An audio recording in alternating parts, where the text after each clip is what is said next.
1997년 4월 28일 남아프리카 공화국의 한 부부가 아이를 낳기 위해 병원을 찾았다.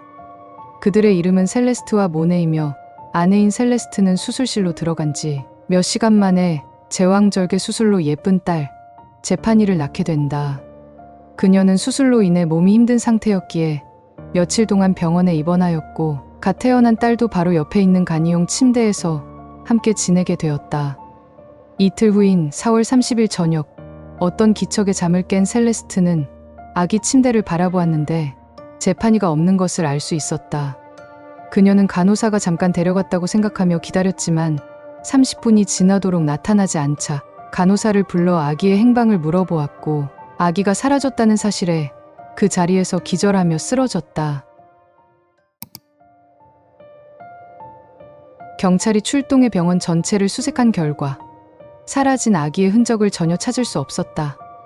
당시 병원 건물은 외부에서 산부인과 병동으로 바로 이어지는 터널 같은 복도가 있었는데 경찰은 이곳을 통해 외부인이 들어와 아기를 납치했을 가능성에 큰 무게를 두었다. 부부는 딸이 사라진 것에 대해 매우 분개했으며 복도를 통해 외부인이 마음대로 들어올 수 있다는 사실이 어이가 없었다. 셀레스트는 제파니를 찾기 위해 사건이 일어나기 전에 기억들을 더듬기 시작하였고 그녀가 잠들기 직전 간호사복을 입은 여성과 이야기를 나누었던 것이 기억났다. 그 간호사는 울고 있던 제파니를 간이 침대에 눕힌 다음 셀레스트에게 좀 쉬라고 말했다고 한다. 그리고 나서 깨어났을 때 아기는 사라진 상태였다. 셀레스트는 병원 측의 간호사의 인상착의에 대해 설명했지만 병원 관계자는 간호사들 중에 그런 사람은 없다고 말했다. 이 가짜 간호사에 대한 이야기는 다른 산모들에게도 전해졌고 셀레스트와 같은 날 아기를 출산한 피트라는 여성으로부터 또 다른 이야기를 들을 수 있었다. 며칠 전 그녀가 방에 들어왔을 때 모르는 여성이 자신의 아기를 안고 있었는데 무슨 일이냐고 묻자 여성은 지나가다가 울고 있는 아기를 달래기 위해 들어왔을 뿐이라고 말했다고 한다. 이 여성 또한 셀레스트가 언급한 인상착의를 하고 있었기에 경찰은 같은 사람의 소행인 것으로 판단하고 수사를 진행하였다. 한편 딸을 낳은 지 5일 만에 집으로 돌아온 부부는 더욱 슬픔에 빠지게 되었다.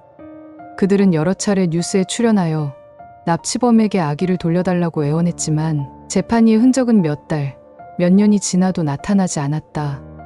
부부는 첫째 딸을 잃어버린 괴로움을 이겨내기 위해 그 이후로 딸 하나와 아들 둘을 더 낳았다.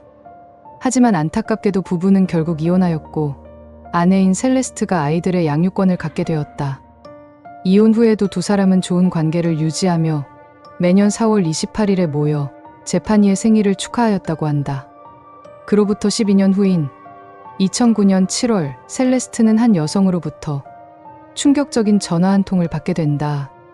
그녀는 제파니의 행방에 대해 알고 있으며 알려주는 대가로 7만 달러를 요구했다. 셀레스트는 지푸라기라도 잡는 심정으로 그녀가 말한 장소에 돈가방을 두었지만 아무도 나타나지 않았다. 경찰은 전화번호를 추적하였고 통화를 한 사람이 바로 이웃인 글렌다라는 것을 밝혀냈다. 그녀는 셀레스트의 상황을 이용해 돈을 요구한 혐의로 3년의 가택연금을 선고받게 된다. 이 사실을 알게 된 셀레스트와 모네는 허탈했지만 언젠가는 제파니를 찾을 것이라는 희망을 결코 놓지 않았다. 첫째 딸이 납치된 지 18년이 되던 해인 2015년 1월 셀레스트의 둘째 딸인 캐시디는 어느덧 13살 고등학생이 되었다. 그녀는 학교에 잘 적응하였고 어느 날 친구들로부터 이상한 이야기를 듣게 된다. 같은 고등학교에 다니는 여자 선배들 중에 도플갱어처럼 그녀와 똑같이 생긴 학생이 있다는 것이었다. 그 선배는 17살이었고 이름은 미쉐였다. 그녀는 캐시디의 집에서 불과 5km 떨어진 곳에서 부모님과 함께 사는 외동딸이었다. 미쉐 또한 이러한 소문에 대해 들었기에 결국 둘은 연락이 되어 만남을 가졌다. 캐시디와 미쉐는 서로를 보는 순간 소름 돋을 정도로 비슷한 외모에 깜짝 놀랐으며 성격도 잘 맞는다는 것을 알 수 있었다. 미쉐는 캐시디에게 메이크업 방법을 가르치면서 친하게 지냈고 얼마 지나지 않아 그들은 4살의 나이 차이에도 불구하고 가장 친한 친구가 되었다고 한다. 몇 달 뒤 캐시디는 어머니에게 미쉐와 함께 찍은 셀카를 보여주었고 셀레스트는 깜짝 놀라게 된다. 자신이 생각해도 둘이 너무 닮았기 때문이었다. 그녀는 캐시디를 통해 미셸을 저녁에 초대하자고 제안하였고 그들은 식사를 함께 하게 되었다. 그리고 그 자리에서 셀레스트는 미셸에게 이런 질문을 하였다. 혹시 1997년 4월 28일에 태어났어요? 미셸은 눈을 동그랗게 뜨면서 그걸 어떻게 알고 있는지 되물었고 셀레스트는 놀라움을 감추며 웃어 넘겼다고 한다. 바로 다음 날 그녀는 재판이 사건을 맡았던 형사에게 연락하여 미셸에 대한 DNA 검사를 요청하였다.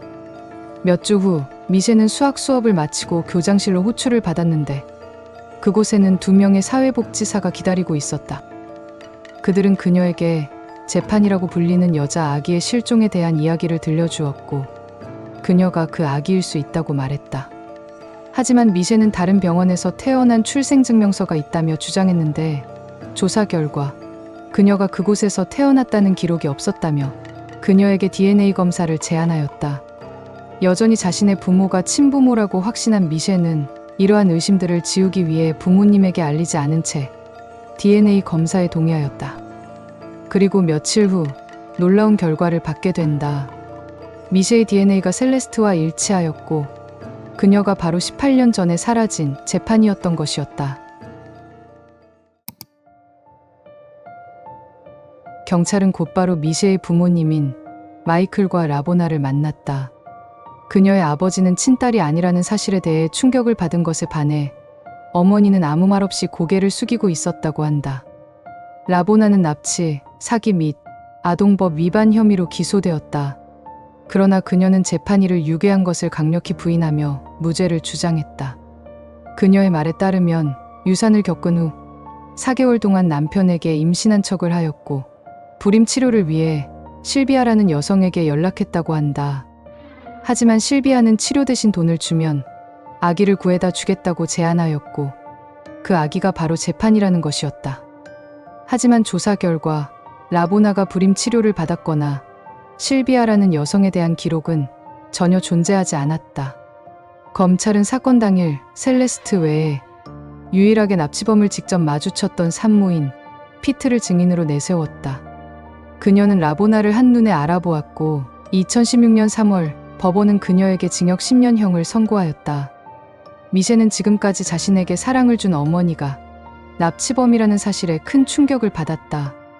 그리고 18년 만에 친가족들을 만난 기쁨에도 불구하고 그녀는 친부모 대신 현재 아버지인 마이클과 함께 살기로 결정하였고 종종 감옥에 있는 라보나를 방문하였다고 한다.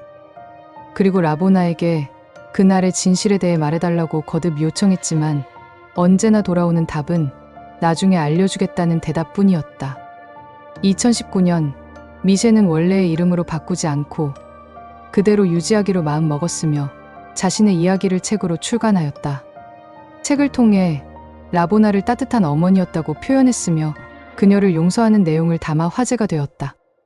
그리고 2023년 3월 오랜 약혼자 쉘든과 결혼하여 가정을 이루며 행복한 삶을 살고 있다고 한다.